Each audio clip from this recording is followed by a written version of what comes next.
Halo teman-teman, jumpa lagi bersama Dige. Kali ini Dige akan menceritakan alur anime Dan Dadan episode 8. Sebelum lanjut, Dige menyarankan agar kalian menyempatkan diri untuk nonton anime ini secara langsung, karena dijamin kalian pasti puas dan tentu saja memiliki pengalaman nonton tersendiri. Tapi jika kalian gak ada waktu, maka mampir ke sini adalah pilihan yang paling tepat. Karena Dige dengan senang hati akan menceritakan semua kisahnya untuk kalian semua. Sebelum lanjut, buat kalian yang baru saja menemukan channel ini, ada baiknya untuk subscribe dulu. Jangan lupa juga untuk menyalakan notifikasinya, agar kami semakin semangat untuk menghadirkan konten-konten terbaik buat kalian. Oke, langsung saja. Persiapkan diri kalian and enjoy!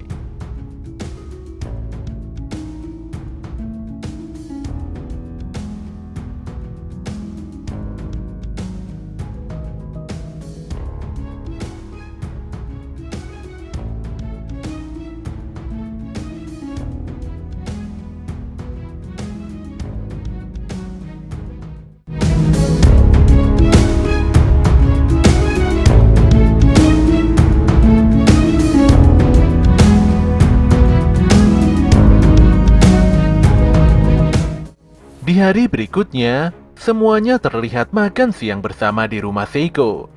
Di tengah kegiatan makan bersama itu, Momo meminta maaf pada Aira karena sebelumnya telah menimpuk kepala gadis berambut pink itu dengan sebuah baskom. Di sini Momo menegaskan bahwa dia sama sekali tidak berniat untuk berbaikan dengan Aira, tapi dia juga tidak mau bermusuhan dengan gadis itu. Aira pun menjawab bahwa dia tidak akan memusuhi Momo hanya karena masalah baskom. Dia hanya harus bertindak untuk menghentikan Momo karena meyakini bahwa Momo adalah iblis yang jahat. Ditambah lagi dia juga mengetahui kalau Okarun bisa berubah menjadi sosok seperti iblis. Jelas saja Momo kesal dan bingung dengan pernyataan Aira yang begitu konyol. Apalagi sebelumnya Aira benar-benar sudah membuatnya kerepotan. Pertengkaran pun tidak bisa dihindari. Mereka lantas beradu mulut dan saling mengejek satu sama lain. Sebelum pulang ke rumahnya, Aira memberikan sebuah pertanyaan penting pada Okarun. Meskipun Okarun adalah iblis, tapi dia telah menolong dan menyelamatkan Aira berulang kali. Aira pun bertanya mengapa Okarun melakukan hal tersebut. Okarun lantas menjawab bahwa dia tidak memiliki alasan khusus untuk menolong sesama. Intinya kalau ada orang yang kesusahan, sudah sepatutnya orang tersebut harus ditolong. Jawaban itu membuat Aira begitu tersentak. Dia pun menilai kalau Okarun masih memiliki hati manusia yang baik. Oleh karena itulah Aira berjanji untuk membebaskan Okarun dari cengkraman iblis Momo Ayase. Setelahnya gadis itu langsung pergi begitu saja. Jelas saja Momo dan Okarun sangat bingung. Apalagi jelas-jelas telah terjadi kesalahpahaman yang sangat luar biasa. Setelah kepulangan Aira, Nenek Turbo nampak bersiap untuk mengembalikan telur burung Okarun di tempat yang seharusnya. Semuanya pun bersiap di posisi masing-masing. Walau Okarun menilai kalau proses pengembalian telurnya sangat tidak wajar, tapi si Turbo dan yang lainnya benar-benar tidak peduli. Anehnya, pengembalian telur berselaput emas itu pun dihiasi dengan kegiatan layaknya olahraga baseball yang cukup populer. Nenek Turbo melemparkan telur emas dengan kencang, sementara Seiko sudah bersiap dengan tongkat baseballnya. Tapi sayangnya Seiko tidak berhasil memukul telur tersebut, dan tentu saja telur emas itu melesat tepat di selangkangan Okarun. Jelas saja Okarun berteriak histeris dan terjungkal berulang kali setelah menerima serangan kuat yang tidak wajar itu. Namun demikian dia sangat lega karena satu telur burungnya telah kembali. Tapi masalah masih belum selesai, karena sejatinya satu telur burung Okarun masih belum ditemukan. Lebih parahnya lagi, tidak ada satu petunjuk pun yang mengarah pada benda sepenting itu. Untuk mendapatkan informasi tambahan, Momo pun meminta Okarun untuk mengecek forum-forum okultisme di internet. Sayangnya Okarun tidak bisa karena dia tidak memiliki laptop. Okarun lantas berkata bahwa dia meminta maaf tidak bisa menemani Momo makan siang di atap sekolah karena harus menulis beberapa laporan. Dia juga menolak ajakan Momo pergi ke warnet untuk sekedar mencari informasi. Ketika waktu istirahat tiba, Momo nampak curhat pada Miko dan Muko kalau seperti ada yang aneh dengan si Okarun. Okarun kelihatan sekali bahwa dia tengah menyembunyikan sesuatu. Walau Miko menduga kalau Okarun menyukai gadis lain, tapi Momo cukup yakin kalau Okarun tidak mungkin melakukan hal seperti itu. Momo pun pamitan pergi ke kantin untuk membeli minuman. Walau dia masih nampak gelisah memikirkan apa sebenarnya yang disembunyikan Okarun darinya. Gadis itu bahkan berniat mengintip ke kelasnya Okarun, walau niat itu diurungkannya karena khawatir mengganggu Okarun yang sibuk menulis laporan. Saat melewati sebuah koridor, tanpa disangka Momo menemukan Okarun yang terlihat hendak mencium Aira. Jelas saja gadis itu benar-benar sangat kaget dan menjatuhkan kotak minumannya.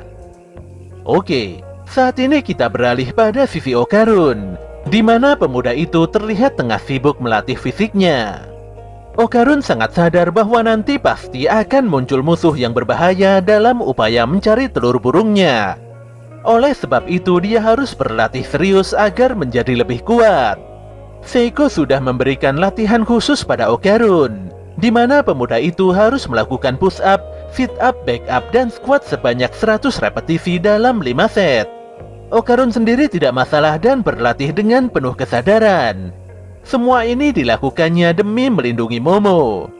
Tapi latihannya harus terjeda karena Aira datang dengan tiba-tiba. Aira menyadari kalau Okarun adalah iblis sementara dia manusia. Gadis itu pun merasa kalau berteman dengan Okarun adalah hal yang sangat terlarang. Walau Okarun berusaha menjelaskan bahwa dia bukanlah iblis, tapi Aira sepertinya tidak mendengarkan. Sambil menahan malu, Aira mendekati Okarun dan berusaha menciumnya. Jelas saja Okarun berontak dan mendorong tubuh Aira agar menjauh. Dia pun bertanya mengapa tiba-tiba Aira melakukan hal yang tidak senonoh seperti itu. Aira sendiri nampak bingung mengapa Okarun menolaknya. Padahal dia telah membaca literasi bahwa jika menyatakan cinta harus dengan berciuman. Okarun menegaskan bahwa Aira telah salah dalam membaca buku-buku literasi. Dia juga merasa aneh. Padahal Aira adalah gadis yang populer, tapi mengapa begitu cupu dalam masalah percintaan? Keduanya pun saling beradu argumentasi. Okarun berusaha mengingatkan Aira bahwa gadis populer tidak boleh melakukan hal serendah ini. Sementara si Aira masih tidak terima jika dibilang Cooper.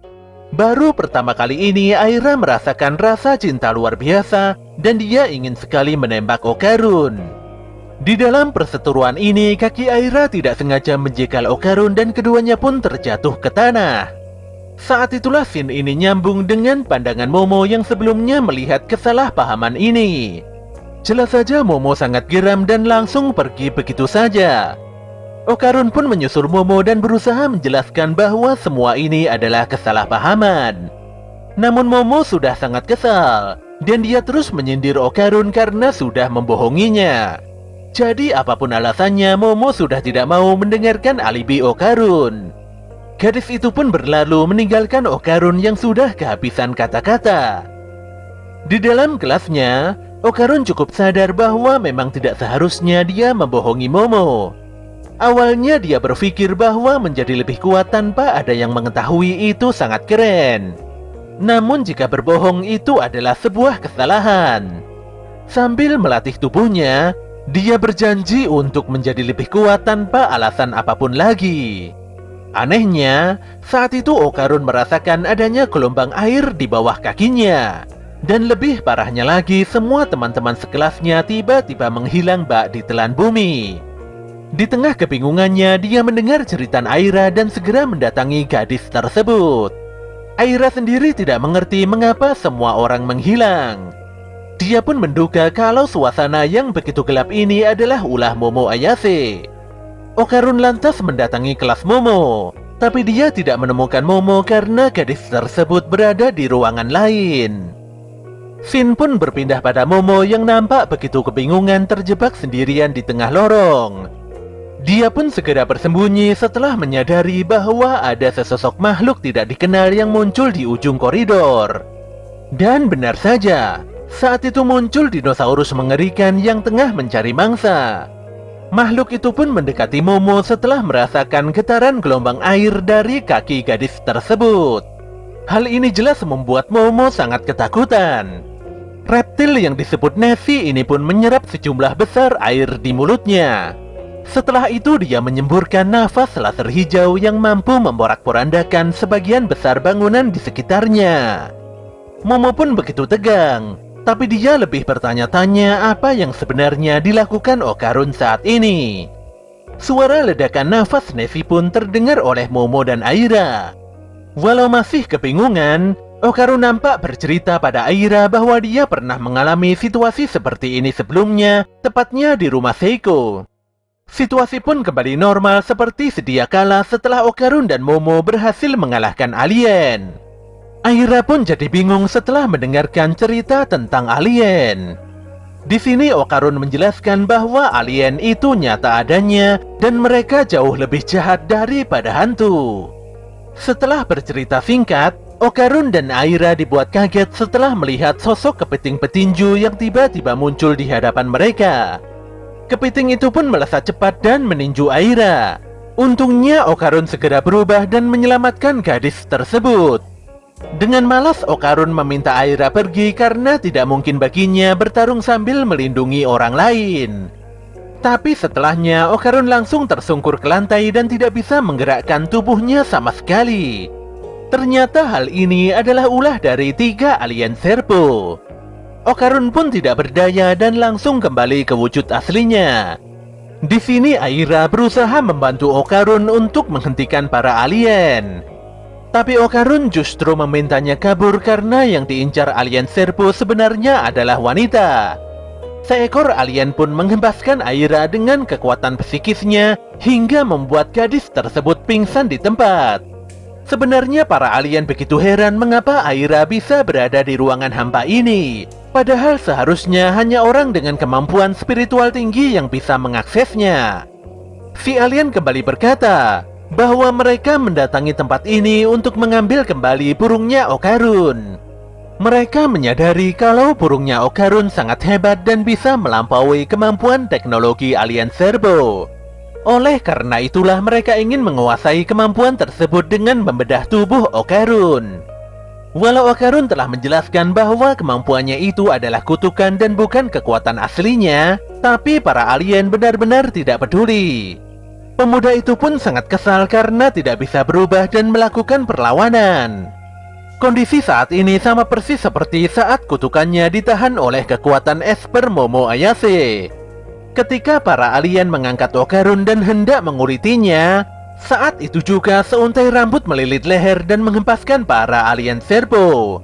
Ternyata rambut tersebut milik Aira, di mana dia telah dirasuki oleh kekuatan kutukan hantu akrobatik rambut mulus.